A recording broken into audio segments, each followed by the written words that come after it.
Kinidnap, pinatay at itinapon sa tabing kalsada sa Rodriguez Rizal ang isang negosyanteng Chinoy. Sa kabila yan ng umunoy pagbabayad ng ransom ng pamilya na umabot daw sa 100 milyong piso. Nasa frontline na balitang yan si Brian Castillo.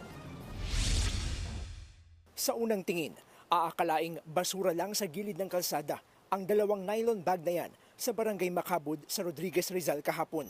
Pero laking gulat ng ilang residente nang makitang dalawang bangkay ng lalaki ang laman ng nylon bag. Tanging underwear lang ang kanilang suot, duguan ng ulo at nakabalot ng duct tape ang mukha habang nakagapos ang mga kamay. Ang pagkakabaloktot niya yung isa, yung medyo maliit, medyo ang bench niya pababae. Ayun, ganun. Kaya pinagkasya siya sa dalawang bag. Kinumpirma ng PNP na ang dalawang bangkay ay ang nawawalang Filipino-Chinese businessman at steel magnate na si Kong Yuan Go o mas kilala bilang Anson Ke o Anson Tan at ang kanyang driver na si Armani Pabilio.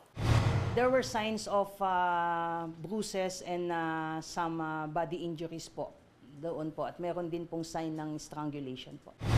Huling nakitang buhay ang mga biktima noong March 29, paalis ng kanilang opisina sa Valenzuela.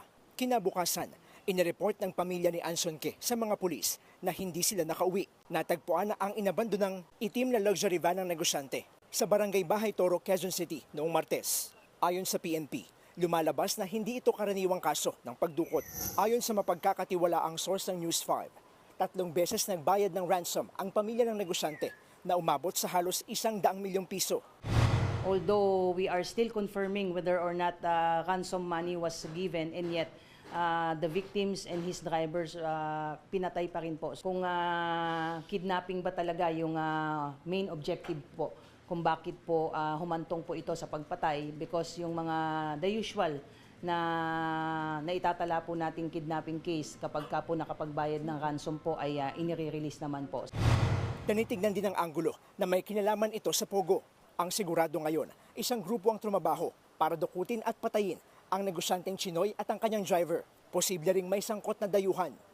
As to the issue nga po ng Pogo, isa po yun sa tinitignan po nating anggulo and possible involvement po ng isang grupo behind this incident and previous incidents na involved po sa Pogo-related operation po. Bumuo na ng Special Investigation Task Group na tututok sa krimen.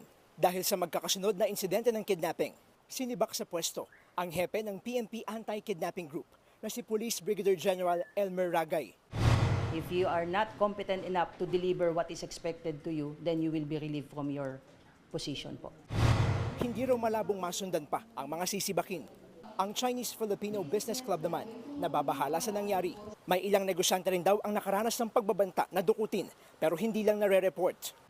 As Chinoy business people, medyo nalulungkot kami na bakit yung ganun na incident nangyayari. Marami doon, it happened to them but they kept quiet kaysa pinapaalam. So, you could say na there is fear among those who were kidnapped and then they would like to play it safe. Sa gitna ng mga napapaulat na krimen sangkot ang ilang Chinese nationals, pinawi ng PNP ang pangamba ng Filipino-Chinese community. Ginagawa na nila ang lahat para maresolba ang mga ganitong kaso ng kidnapping. Tiniyak din ng Malacanang na hindi tinutulugan ng gobyerno ang kaso ng kidnapping sa bansa. Ngayon lang daw nagsalita ang PNP sa kaso ni Anson Ke dahil nakiusap ng privacy ang pamilya. Di po ito tutulugan ng gobyerno. Ang lahat po na nagaganap dito ay pinagbilin po ng Pangulo na dapat imbestigahang mabuti. Nagbabalita mula sa frontline, Brian Castillo, News 5. Mga kapatid, Julius Babaw po. Iba na ang may alam at may pakialam sa panahon ngayon. Para sa frontline ng mga balita, mag-follow at mag-subscribe sa social media pages ng News 5.